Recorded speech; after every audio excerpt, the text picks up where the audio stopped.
Саламатсыздар ма оқушылар? Қазақ тілі пәнінен қашықтықтан оқыту сабағын бастаймыз. Сабақтың тақырыбы етістік. Сабақтың мақсаты сөз таптарын ажырату.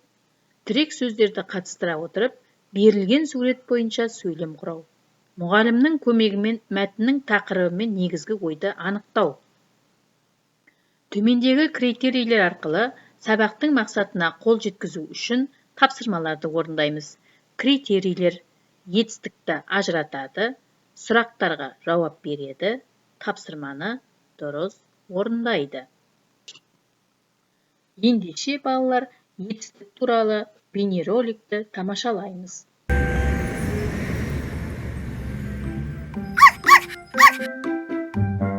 Мен мектептен келдім. Вики, бүгін саған не үйрететінді білсең ғой. Білгің келіп бара ма? Қазір.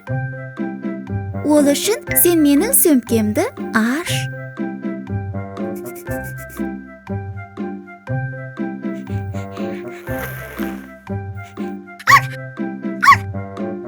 Жарайсың. Енді оның ішіндегі дорбаны ал.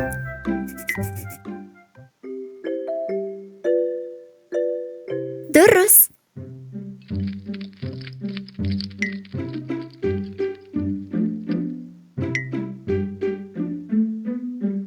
Маған бер. Өзің отыр. Тақтаға қара.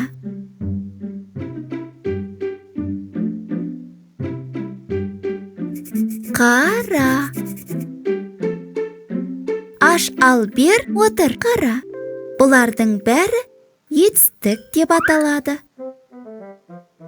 Себебі олар қимылды, іс-әрекетті білдіреді. Етістіктің сұрақтарын білесің бе?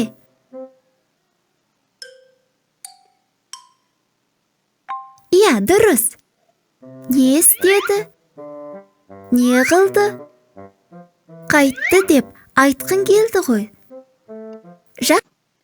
Ендеше жасаған қорытындыларымызды төмендегі ақпаратпен салыстырамыз.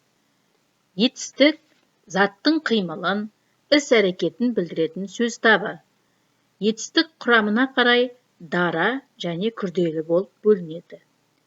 Бір сөзбен жасалатын етістіктің түрі дара етістік деп аталады. Екі немесе одан да көп сөзден жасалатын етістіктің түрі күрделі етістік деп аталады. Етістіктің сұрақтары: не істеді, не қылды, қайтты. Мысалы, Айгүл мектепке барды. Оқушылар, енді осы сөйлемнің ішінен біз етістікті табайық. Жарайсыңдар. Бұл жерде етістік барды. Ендеше тақырыпты пысықтау мақсатында мына ұяшықтардың біреуін таңдап, ішіндегі сұрақтарға жауап береміз. Етістік дегеніміз не? Жарайсың. Етістіктің сұрақтары қандай? Өте жақсы. Етістік құрамына қарай нешеге бөлінеді? Олар қандай? Тамаша. Етістікке бір мысал келтіріңіз. Өте жақсы. Енді оқулығымыздағы бірінші жаттығуға қараймыз. 73-ші бетке суретпен жұмыс жасаймыз. Қоршаған ортада балалардың іс-әрекетін анықтай отырып, етістік туралы білімімізді толықтырамыз. Бұл тапсырмада балалардың қимылын білдіретін сөздерді атап, қай сөз табына жататынын анықтаймыз және өздеріңе ұнаған суретпен сөйлем құрап жазамыз.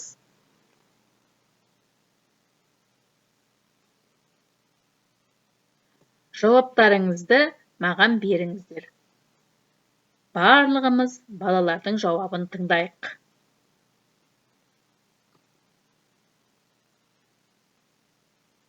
Тапсырмаларды өте жақсы, орташа деңгейде орындай алдыңыздар. Келесі тапсырма оқулығымыздағы екінші тапсырма. Бұл сәйкестендіруге берілген тапсырма. Бұнда берілген сөйлемдердің қатесін тауып, қарамен жазылған сөздерге сұрақ қоямыз.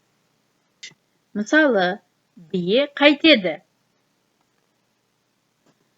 Тапсырманы өте жақсы деңгейде орындадық. Келесі тапсырма, үшінші жаттығуымыз мәтінмен жұмыс. Бұл мәтінде сөйлемдерді тізбекпей оқып отырып, кезекпен оқимыз, етістіктерді табамыз, мәтінге ат қоямыз және былғары сөзінің мағынасын түсіндіреміз.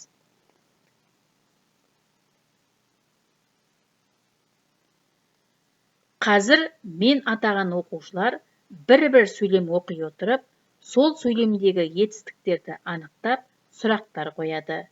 Және осы сөйлемдерді оқи отырып, мәтіннің негізгі ойын анықтап, мәтінге ат қоямыз.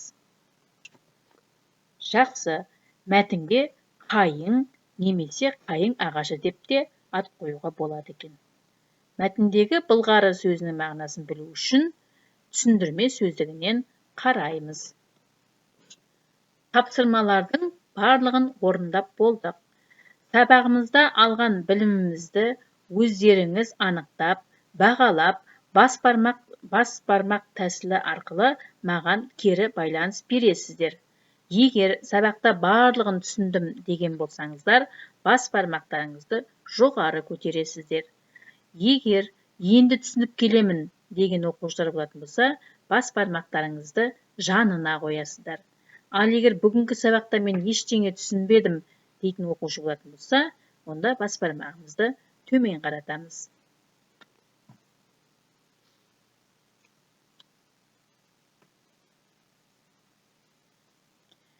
Үйге тапсырма 73-ші беттегі 4-ші жаттығу. Көп нүктенің орнына тиісті етістіктерді тауып қоямыз.